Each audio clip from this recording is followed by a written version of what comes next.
जय हिंद दोस्तों, आप सभी का स्वागत है एक बार फिर से आपके अपने YouTube चैनल यूनिक ज्ञान में। आज हम बीए फर्स्ट सेमेस्टर हिंदी काव्य के मोस्ट इम्पॉर्टेंट टॉपिक्स की बात करेंगे। हिंदी काव्य में आपका जो सिलेबस लगा है बीए फर्स्ट सेमेस्टर हिंदी में, उसमें मोस्ट इम्पॉर्टेंट टॉपिक्स कैसे हैं, मतलब कौन कौन से टॉपिक आ सकते हैं जिनसे प्रश्न आएगा। अगर आप पिछले 2 साल से हो रहे बीए फर्स्ट सेमेस्टर में दिए गए प्रश्नों को अलग अलग यूनिवर्सिटी में देखेंगे तो सभी को मिलाकर आप देखेंगे जो मोस्ट इम्पॉर्टेंट टॉपिक्स हैं वही आपको यहाँ पर बताए जा रहे हैं। नई शिक्षा नीति आई है तब से 2 बार सेमेस्टर के साथ ही फर्स्ट सेमेस्टर का एग्ज़ाम हो चुका है। इससे पहले ईयरली होता था, टॉपिक्स ऐसे ही होते थे, लेकिन अब क्या है कि सेमेस्टर में आपके सिलेबस को डिवाइड कर दिया गया है। इससे आपको थोड़ा सा फ़ायदा भी है, लेकिन ये एग्ज़ाम थोड़ा जल्दी हो रहे हैं, ये आपके लिए थोड़ा सा नुकसान है। तो चलिए देखते हैं बीए फर्स्ट सेमेस्टर जो है हिंदी काव्य आपका, उसमें आपके कौन कौन से मोस्ट इम्पॉर्टेंट टॉपिक है। आपको पहले ही बता दिया जाए कि ये जो वीडियो है आपको एक्सप्लेन करके नहीं बताई जाएगी। अगर आप चाहते हैं तो ये जो 14 मोस्ट इम्पॉर्टेंट क्वेश्चंस हैं, टॉपिक्स हैं, इसको अगर आप चाहते हैं कि एक्सप्लेनेशन के साथ एक वीडियो बनाई जाए तो कमेंट करके ज़रूर बताइएगा।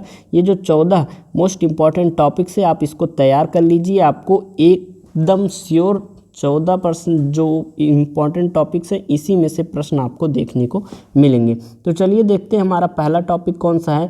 हम इसमें देखेंगे, पहला हमारा टॉपिक है हिंदी साहित्य का काल विभाजन एवं नामकरण, अर्थात हिंदी जो साहित्य का काल विभाजन किस प्रकार से अलग अलग विद्वानों ने अलग अलग उसका नामकरण किया हुआ है उसको हमको अच्छे से देख लेना है।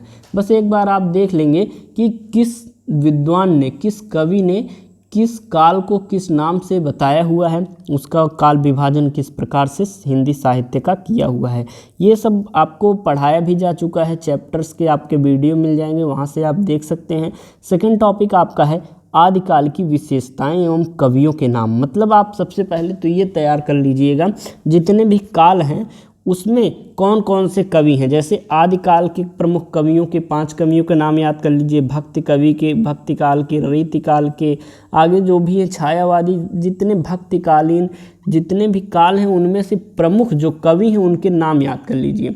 ये आपके अति लघुत्तरीय प्रश्न के लिए मोस्ट इम्पॉर्टेंट हो जाएगा। आपके जो 10 प्रश्न आते हैं स्टार्टिंग में, अब तो 2 घंटे का एग्ज़ाम हो गया, इसकी वीडियो हमने बताई हुई है कि 2 घंटे का एग्ज़ाम जब होगा तो आपके किस प्रकार से प्रश्न आएंगे, मतलब अति लघु उत्तरीय में कितने प्रश्न हैं, दीर्घ उत्तरीय में, लघु उत्तरीय में कितने प्रश्न और कितने अंक के आएंगे, इसकी वीडियो हमने एक बता दी है, वहाँ पर आप देख सकते हैं। तो जो अति लघु उत्तरीय प्रश्न है उसमें ये आपके लिए मोस्ट इम्पॉर्टेंट हो जाता है।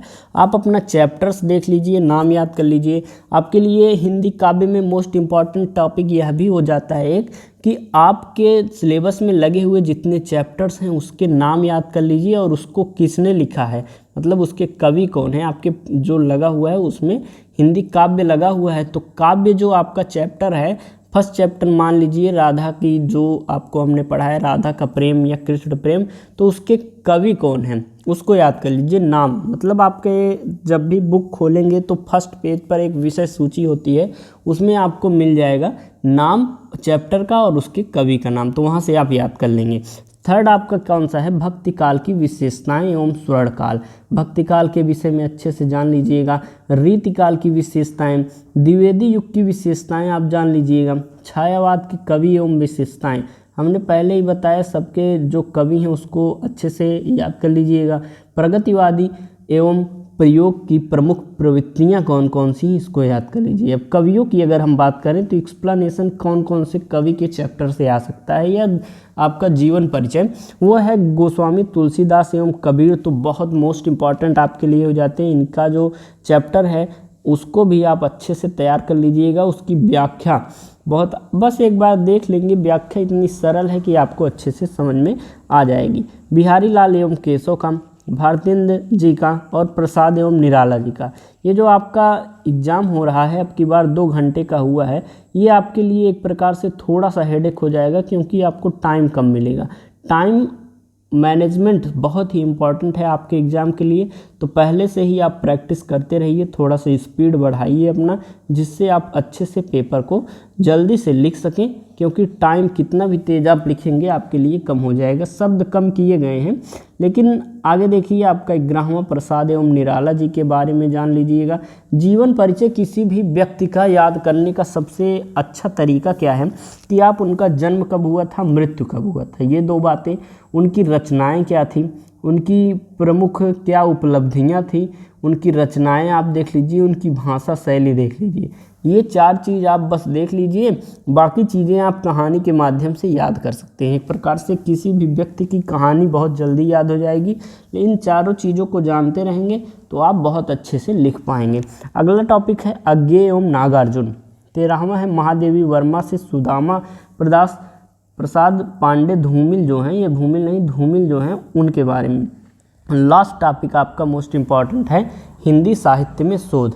ये आप टॉपिक्स जो भी आपको बताए जा रहे हैं इनको अच्छे से आप तैयार कर लीजिए। अगर आप चाहते हैं इसका एक्सप्लेनेशन करके आपके 14वां जो टॉपिक है उसको बताया जाए तो कमेंट करके ज़रूर बताइएगा।